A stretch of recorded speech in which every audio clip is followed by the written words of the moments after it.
Então, boa tarde, pessoal. Estão me ouvindo? Boa tarde, estamos. Beleza. Ok. A gente acabou de fazer um zazen. E o interessante aqui no zazen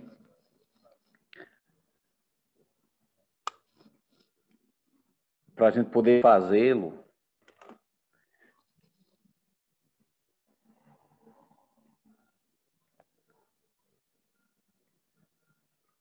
a gente precisa ficar diante de nós mesmos, né? Boa noite, Ana. A gente precisa ficar diante de nós mesmos, né? Ali. Será que eu sou uma pessoa suportável ou não? Eu gosto muito de falar isso, você já observou, né? E eu falo isso para mim mesmo. Eu estou sendo suportável esses dias?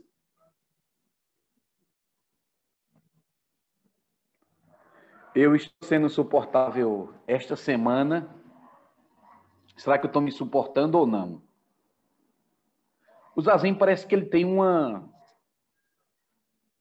proteção que as pessoas que desejam muitas coisas, as pessoas que têm uma mente que cobiça muita coisa, coisas materiais, por exemplo,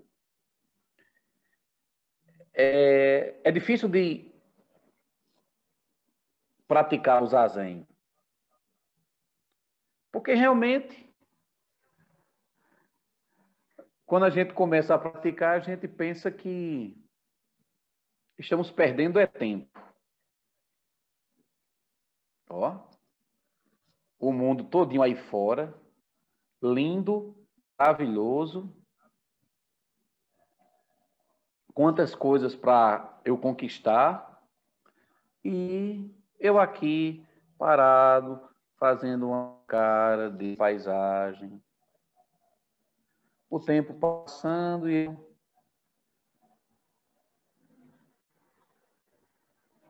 aí a mente vai lá, aí volta. Você já parou para pensar no que você estaria cultivando se naquela hora não estivessem fazendo o zazen? Olha que observação interessante, não é?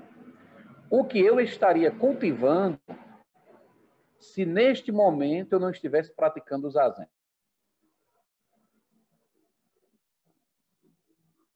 Então, estou dizendo o seguinte. Eu estou dizendo indiretamente, e agora eu vou dizer diretamente, que o zazen ele tem um poder de, ao não fazer nada, entre aspas, porque muita coisa está acontecendo em nosso interior, nós estamos direcionando a nossa vida.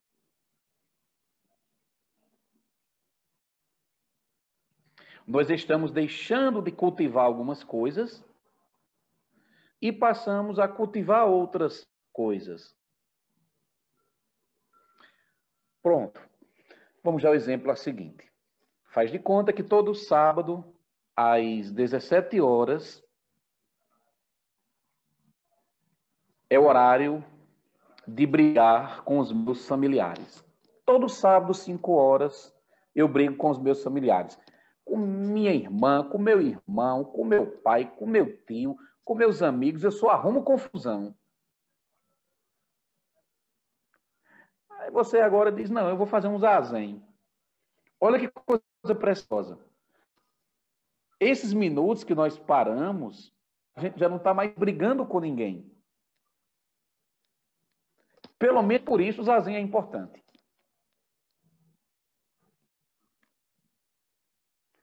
Você pode ser a pessoa mais confuseira do mundo, mas se você sentar em zazen, você vai perceber, eita, eu não estou cultivando isso, nem aquilo outro. eu estou perdendo a chance de me colocar numa grande confusão. Mas, ao mesmo tempo que eu tenho esse nada fazendo, a gente sabe que hoje assim comprova que a gente adquire um certo bem-estar, que a gente adquire paciência. No zazen, a gente acaba adquirindo outras qualidades que são importantes para a nossa vida diária. Agora eu fiz uma coisinha chamada de determinação. Hoje a gente chegou na última reflexão do mês de novembro, que é sobre os caminhos da iluminação ou os fatores do despertar. E eu deixei para falar desse por último, porque, só para dizer uma coisa, se você não tiver isso que a gente vai analisar hoje, fica muito difícil. Entendeu? Então, é muito importante que a gente tenha esforço.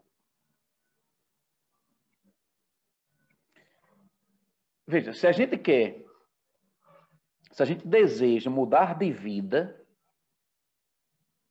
a gente precisa ter o compromisso, a determinação e a consciência de que não será apenas quando a gente tiver um tempo livre. Eu vou repetir isso. Se a gente deseja realmente fazer alguma mudança em nossa vida, a gente precisa entender que essa mudança a gente não vai cultivá-la em alguns momentos isolados do dia a dia. Ah, não, eu vou trabalhar para a mudança da minha vida no feriado, no final de semana. Não, nas férias, meu amigo, quando eu tiver férias, 30 dias, eu vou me dedicar à mudança da minha vida. Assim, galera, isso é o que a gente faz.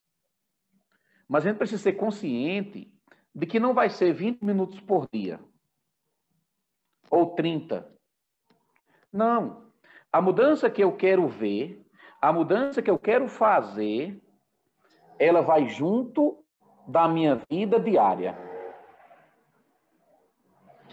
A mudança que eu quero fazer na minha vida, ela está casada, ela está conectada com a minha vida comum, com o meu dia a dia.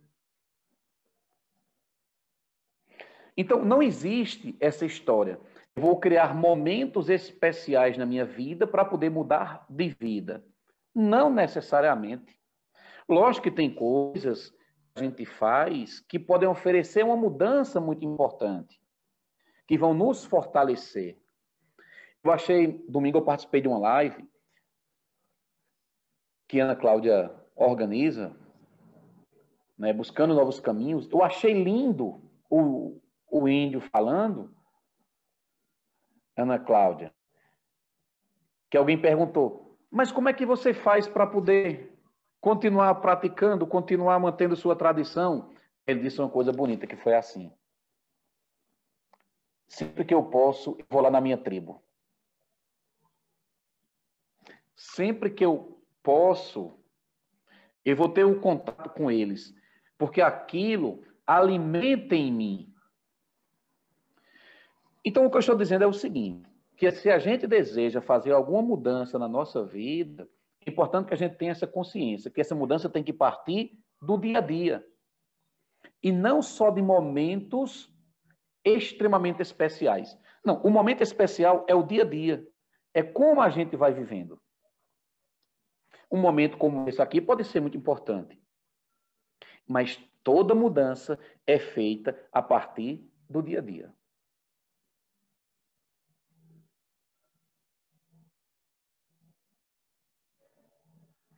E para a gente poder fazer essa mudança, é óbvio que nós temos que ter esforço diligência e determinação.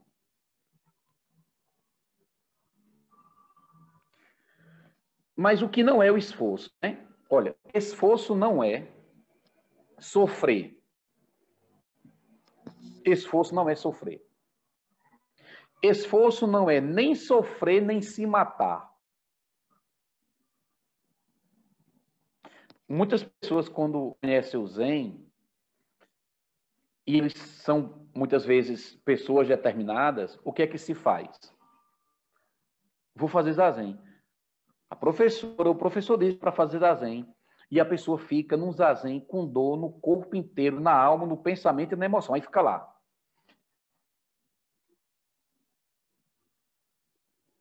Estou com esforço. Isso não é esforço. Isso é sofrimento. Não é isso. Então, esforço não é nem sofrer, nem se matar. Esforço não é ter um sentimento de heroísmo. Eu consigo passar uma semana inteira de zazen. Porque se a gente se comporta desse jeito, a gente pode estar desenvolvendo uma coisa que a gente deveria evitar, que é o orgulho. Ó, vai ter agora uma semana de zazen, do dia 1º ao dia 8 de dezembro, eu vou fazer 17 horas de prática. Nossa, que sofrimento. Eu vou dizer para vocês poderem escutar, mas lá dentro da gente fica desse jeito. Nossa, que sofrimento. Coisa mais insuportável. Mas eu sou uma pessoa muito esforçada e eu vou ficar aqui. A gente está desenvolvendo, pessoal, orgulho. A gente está cultivando o orgulho. Então, o esforço, uma parte do esforço é a gente se manter no caminho. No caminho que a gente deseja estar, na direção que a gente deseja ir, apesar das circunstâncias. Isso é o esforço. Não tem nada a ver com sofrer, não tem nada a ver com se matar, não tem nada a ver com desenvolver orgulho. Eu vou lá, eu consigo mesmo. Não, o esforço é o quê? É você se manter no caminho que você deseja estar, apesar de quê? Apesar das circunstâncias. E o Zen, ele é muito bom, porque ele não diz, abandone sua vida e venha me seguir. Não. O Zen, ele diz assim, você tem sua vida, viva ela, mas com os preceitos. Aí nós estamos aqui procurando aquele caminho, os outros caminhos que nós temos se apresentam, e uma hora a gente vai para lá, mas o que é que eu desejo? Eu desejo ali, então eu volto. Então, o esforço, ele também tem a ver com uma outra coisa que é a estabilidade na prática. Ou seja, como ter estabilidade? Aí já é um outro assunto que a gente depois pode conversar. Thich Nhat Hanh, ele escreve sobre o esforço o seguinte: a verdadeira diligência nasce da nossa alegria. Não estamos praticando apenas para obter um estado melhor no futuro, mas para entrar em contato com a paz e a alegria que estão disponíveis agora e em cada momento.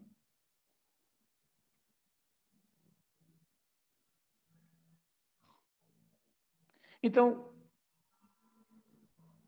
o esforço também pode ser o seguinte: eu quero evitar novas situações de sofrimento. Veja, se eu não quero sofrer, eu preciso imediatamente evitar novas situações de sofrimento. Não faz sentido isso? Esforço para quê? Só para ficar lá? Não.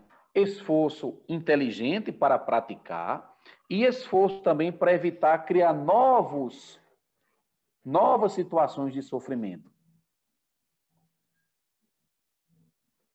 E esforço também para transformar o sofrimento que nós já temos.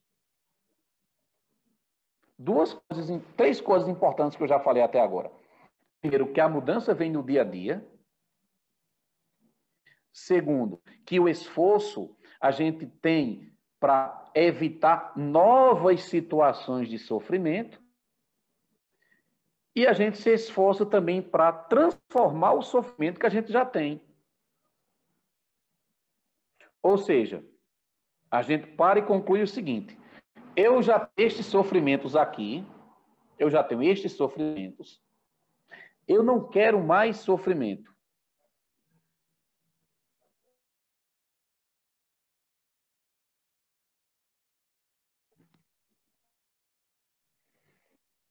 A gente poderia se perguntar o seguinte: para que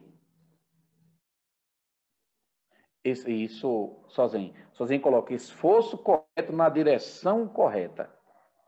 Resumiu muito bem. Eu poderia pensar o seguinte: para que praticar o esforço? Primeiro, para não plantar novas situações de sofrimento.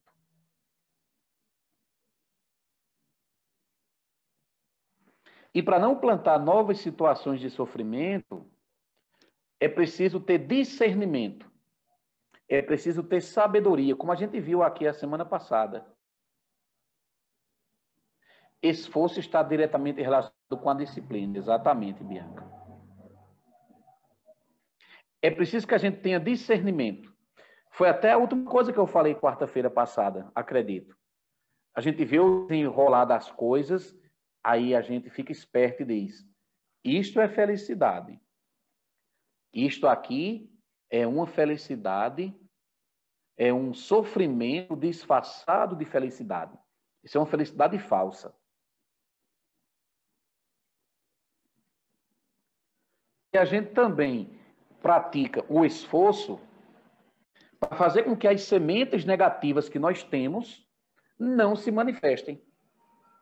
Olha que coisa preciosa agora. No budismo, os professores dizem que nós somos um jardim. Um jardim que nós temos várias sementezinhas. Várias. Positivas e negativas.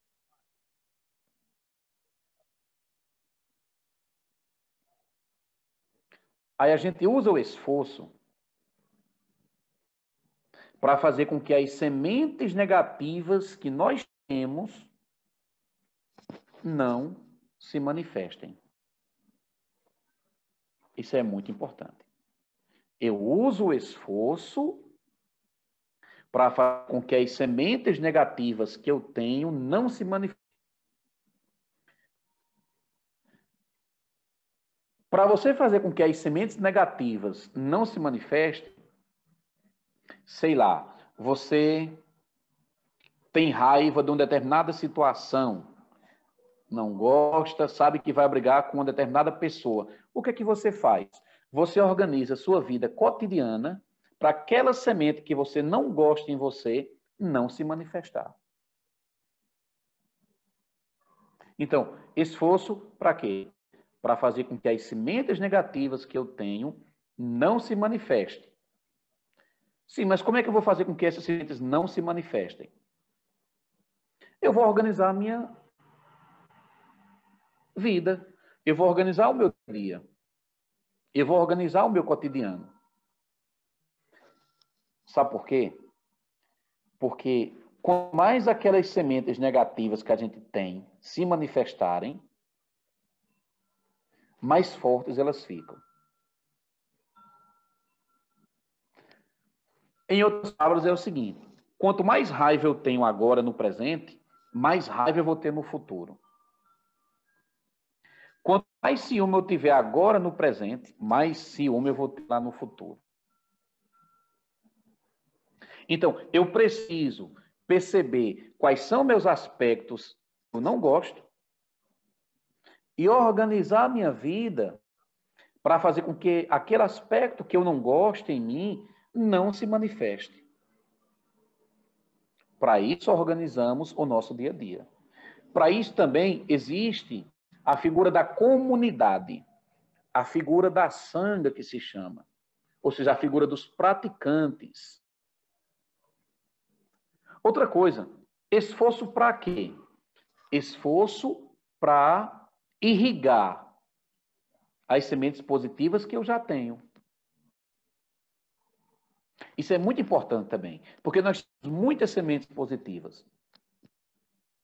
Nós temos muitas coisas boas. Agora é o contrário, né? Agora eu vou identificar a semente positiva que eu tenho, eu vou identificar as sementes positivas que eu tenho e eu vou irrigar, eu vou aguar. Eu vou fazer com que as minhas qualidades se manifestem.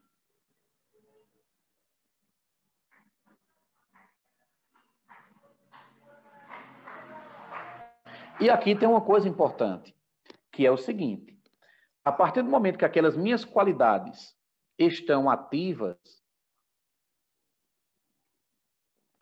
eu me sinto mais fortalecido e eu posso desenvolver outras qualidades.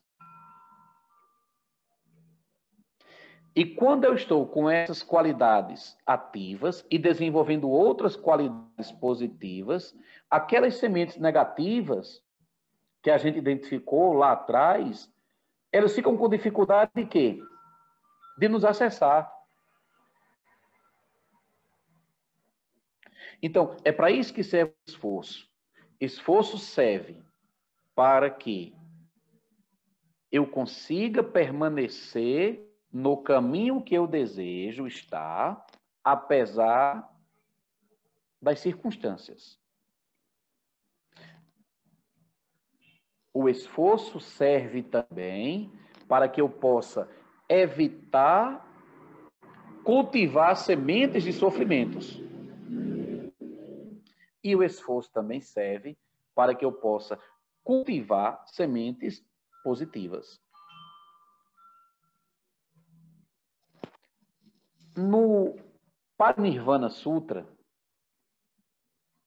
o Buda ensina o seguinte: Parinirvana Sutra, que é o último discurso do Buda, que a gente já falou desse sutra aqui já algumas vezes, o mês de novembro inteiro.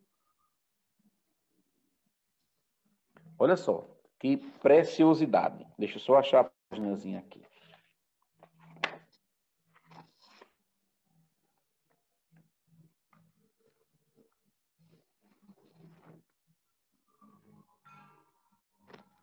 Dia e noite, pratiquem com determinação o bom ensinamento.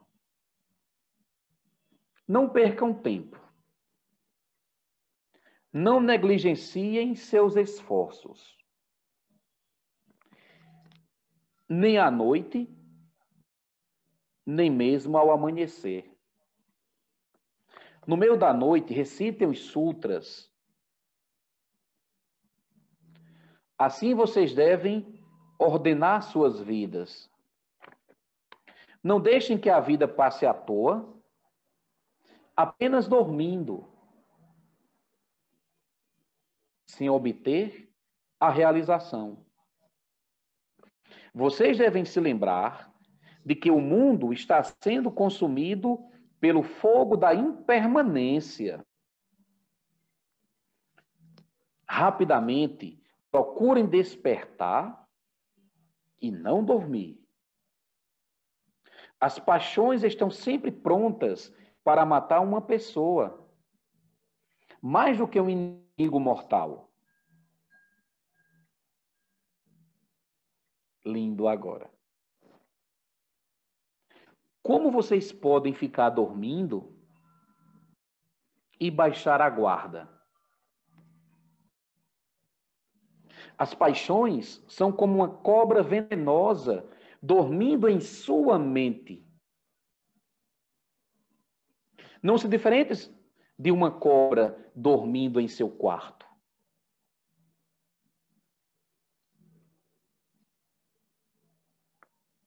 Espante-a com a ponta aguda dos preceitos.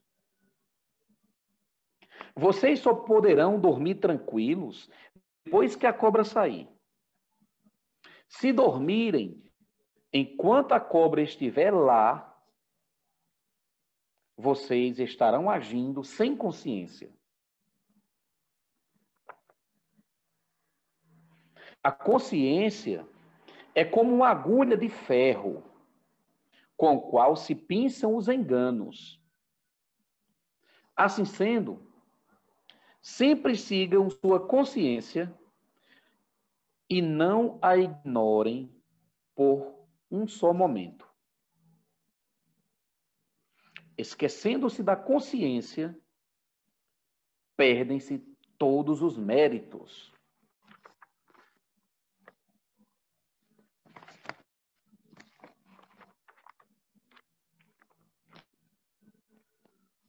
Vamos lá. Vocês devem manter o esforço correto. Se a mente estiver inclinada à indolência, será como esfregar a madeira para iniciar o fogo e descansar antes que ela fique quente.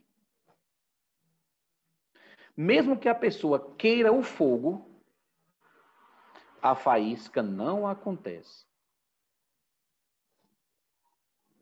Ou seja, não é só o desejo, mas é o desejo com o esforço na direção que nós desejamos seguir para obter os nossos resultados.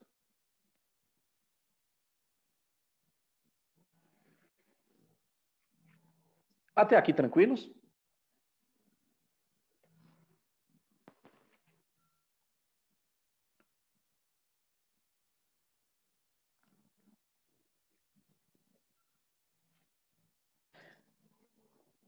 Vou encerrar com um trecho do Parinirvana Sutra ainda.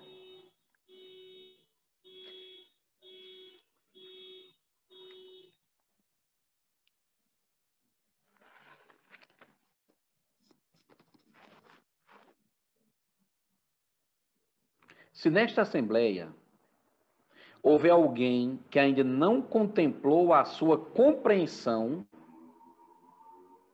ao ver a passagem de Buda, lamentará. É o Buda dizendo aos discípulos antes de morrer. Se nesta assembleia houver alguém que não completou sua compreensão, ao ver a passagem do Buda, se lamentará. Aqueles que apenas agora penetram o Dharma obterão o despertar ao ouvir as palavras de Buda. Assim como na escuridão da noite, um raio ilumina a estrada. Se houver alguém que já tenha completado sua compreensão e cruzado o mar do sofrimento, terá apenas este pensamento: quão rápida é a passagem do mais honrado do mundo. Que os méritos de nossa prática se estendam a todos os seres e que possamos nos tornar o caminho iluminado.